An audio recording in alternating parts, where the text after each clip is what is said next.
Hola amigos interesados en la educación costarricense. Es un gusto presentarles el primer capítulo de la serie documental que analiza las actas del Consejo Superior de Educación de Costa Rica desde 1999 hasta el 2025, con el estudio de más de 1.500 actas que muestran las fuerzas, tensiones y la realidad que implica la educación costarricense en un órgano superior de la educación que todos deberíamos conocer, seguir, pedirle cuentas, acompañar y considerar que sus decisiones impactan profundamente todo el quehacer educativo a nivel nacional.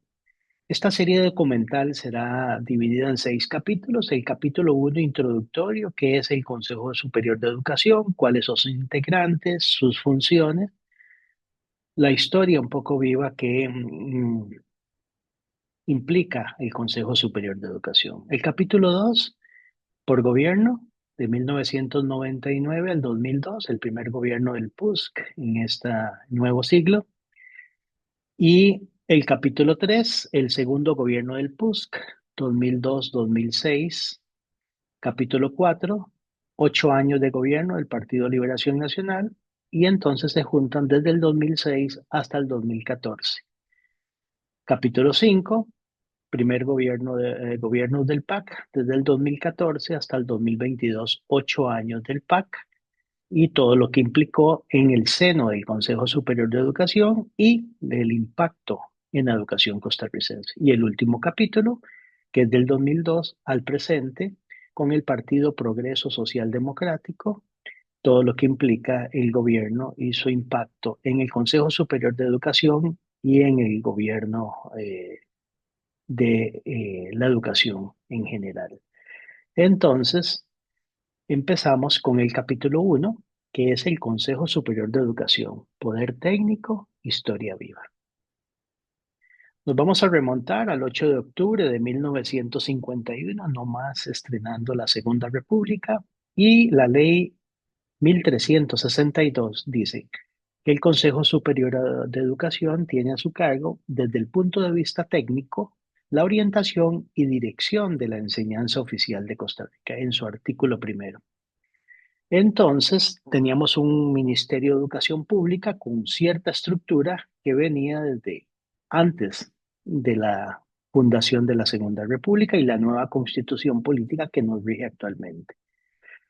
La estructura del Ministerio de Educación Pública ya venía desde su nueva estructura fundada o dictada el 10 de agosto de 1949, antes de promulgar la ley que organizaba o daba las funciones al Consejo Superior de Educación. Entonces, en esa época, el MEP estaba formado por la siguiente estructura: el despacho del ministro, la oficialía mayor, departamento de presupuesto y contaduría, dirección general de preescolar y primaria, de secundaria y especial, sección psicopedagógica, departamento administrativo, oficina de partes y archivo, Consejo Superior de Educación y dirección general de bibliotecas. Entonces había un Consejo Superior de Educación en el cual venía ya rigiendo los destinos de eso. Entonces, como ven, no habían viceministerios, esa estructura es posterior. Con la promulgación de nuestra Carta Magna, la Constitución Política del 7 de noviembre de 1949, en su artículo 81 se define un Consejo Superior de Educación que está integrado según su correspondiente ley y presidido por el ministro de ramo. En esa época, el Consejo Superior de Educación fue definido como consultivo, que asesoraba al MEP en asuntos como el presupuesto anual, leyes y reglamentos, los planes de estudio, los textos, el mobiliario, los útiles que se usaban, el material de enseñanza y sus licitaciones, la equivalencia de estudios y títulos primarios, secundarios viniendo de estudiantes del extranjero o que deseaban estudiar la docencia, que no fueran competencias de la Universidad de Costa Rica. En este primer intento del Consejo Superior, o la primera forma, era consultivo, asesoraba al MEP, mas no era una función mandatoria o obligatoria, de lo que le corresponde como es actualmente. En esa época, el consejo estaba integrado por el ministro, quien lo presidía, director general de educación, que era lo que se establecía en esa época, el jefe del departamento administrativo, el rector de la Universidad de Costa Rica, los decanos de las facultades de ciencias, letras, pedagogía, un representante de primaria, uno de secundaria y uno de la Asociación Nacional de Educadores ANDE. Esa fue la versión anterior del Consejo Superior de Educación, que luego se cambiaría como lo conocemos actualmente. Entonces, el accionar del Consejo Superior de Educación en antes y posterior se fundamenta en las siguientes leyes: la ley 1362 del 8 de octubre del 51, y se hace una modificación el 22 de abril del 2013, luego hay reforma a la anterior. Y un decreto ejecutivo número 14 que hace el reglamento del Consejo Superior porque toda ley tiene su reglamento, modificado por el decreto 38.149 del 14 de enero del 2014, publicado el 24 de febrero de ese año. Este es el accionar. Como personas interesadas en la educación, como ciudadanos, educadores, padres de familia, políticos, toda persona debería estar enterada de lo que corresponde, las leyes, los reglamentos, la conformación, todo el impacto que tiene la educación, que debe pasar por ese órgano formado actualmente por 7 personas, quienes llevan sobre sus hombros la responsabilidad suprema de eso, en un sistema centralizado que decidió que el Consejo Superior de Educación controlara, dirigiera los destinos generales no administrativos de alguna manera. Pues todo tiene impactos administrativos. Si el Consejo Superior de Educación, por ejemplo, decidiese 2 lecciones más de alguna materia, se tiene un impacto y un efecto dominó profundo en las finanzas y en toda la administración y horarios de los colegios, por ejemplo. Actualmente, la integración del Consejo Superior de Educación está formado por 7 personas propietarias con su respectivo suplente en caso de ausencia. El ministro de Educación, quien lo preside, 2 exministros de Educación Pública. Se decidió cuál será el espíritu de esta conformación, posiblemente un equilibrio político para que el ministro de turno no tuviese el poder absoluto y la decisión sobre el sistema educativo. Un representante solo de la Universidad de Costa Rica, no de las demás universidades públicas, nombrado por el Consejo Universitario. Entonces hay una fuerza. Tenemos 2 exministros que tienen fuerza política si son de partidos distintos, aunque incluso en partidos iguales hay ideologías distintas, como veremos en el primer gobierno del PUSC y el segundo, en el primer gobierno del PAC y el segundo, que aún en un mismo partido político puede haber tendencias, diferencias, discrepancias ideológicas de lo que debe ser la educación. Un representante de tercer ciclo o de colegio nombrado por todos los directores de colegio se ponen de acuerdo para nombrar un representante en la silla. ¿Cómo es ese proceso? Eso es muy importante, que la persona que nos escuche investigue cuál es el proceso, quién une a esos directores para nombrar a su representante en esa silla tan importante del Consejo Superior de Educación como propietario. También la educación primaria, primer y segundo ciclos, tiene un representante, pero es más amplia la votación. Ahí está nombrado por los directores regionales, los supervisores y los directores de todas las más de 4.500 escuelas que tienen el país. Eso le va a dar un representante. Y las organizaciones sindicales tienen una silla también. Ahora, la educación, el miembro de educación secundaria y de primaria responderá también a organizaciones de educadores. ¿Será que hay 3 votos o 3 fuertemente ligados por las organizaciones? Los integrantes que veremos en esta serie de estudios y análisis le dirá a usted la respuesta. Entonces, el ministro, 2 exministros escogidos por el Poder Ejecutivo, una silla de la Universidad de Costa Rica, una de los nombrado por los directores de los colegios, otro por los directores regionales, directores y supervisores de todas las primarias del país y otro de los sindicatos. ¿Ok? ¿Qué es normado las responsabilidades de este órgano superior?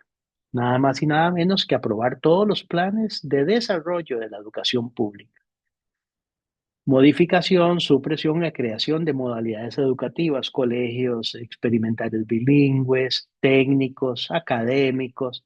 Todo eso lo debe aprobar el Consejo Superior de Educación y los tipos de escuelas y colegios innovadores, experimentales, sea de la educación formal o no formal. O sea, controla toda la educación formal y no formal, sea que un colegio quisiese tener una nueva modalidad, experimentar una nueva oferta, eso debe pasar por el consejo y esas 7 personas o sus suplentes decidir técnicamente si eso va o no va. Resolver los problemas de correlación e integración del sistema, cualquier problema que haya ahí, reglamentos, planes de estudio y programas. Ahora usted se preguntará, como una persona, por ejemplo, representante de primaria, tendrá el criterio técnico para aprobar planes de estudio, reglamentos y programas, siendo que la evaluación y el currículum son áreas de mucha técnica importante. Bueno, ese es uno de los temas de las oportunidades de mejora que iremos descubriendo en esta maravillosa serie de videos. Aprobar el sistema de promoción y graduación, o sea, cómo pasa la gente, qué derecho tiene eso, y eso tiene un impacto profundo también en todo el quehacer de las escuelas y colegios y cualquier persona que desee obtener un título oficial del sistema educativo costarricense. También aprobar todos los estudiantes que vengan de otros países extranjeros que no sean competencia de las universidades, o sea, preuniversitarios o secundarios. Entonces, cualquier persona que venga de otro país con su título de secundaria o de un parauniversitario, pero más que todo de secundaria de otros países, deberá aprobar el Consejo Superior de Educación, debe aprobar persona por persona que traiga un título extranjero. También todo lo que tiene que ver con postsecundaria no universitaria, o sea, la preuniversitaria, todos los colegios universitarios públicos y los parauniversitarios privados deben a tener un aprobamiento, una aprobación del funcionamiento de cada institución con sus programas, sus carreras y eso. Este es un elemento que, como veremos posteriormente, le quita mucho tiempo y distracción a un sistema, a un consejo superior que debe dictar las normas más importantes de toda la primaria y toda la secundaria del país con sus programas de estudio y reglamentos, pero aún así toda la educación parauniversitaria pública y privada. Aprobar la política de infraestructura educativa, eso es muy importante.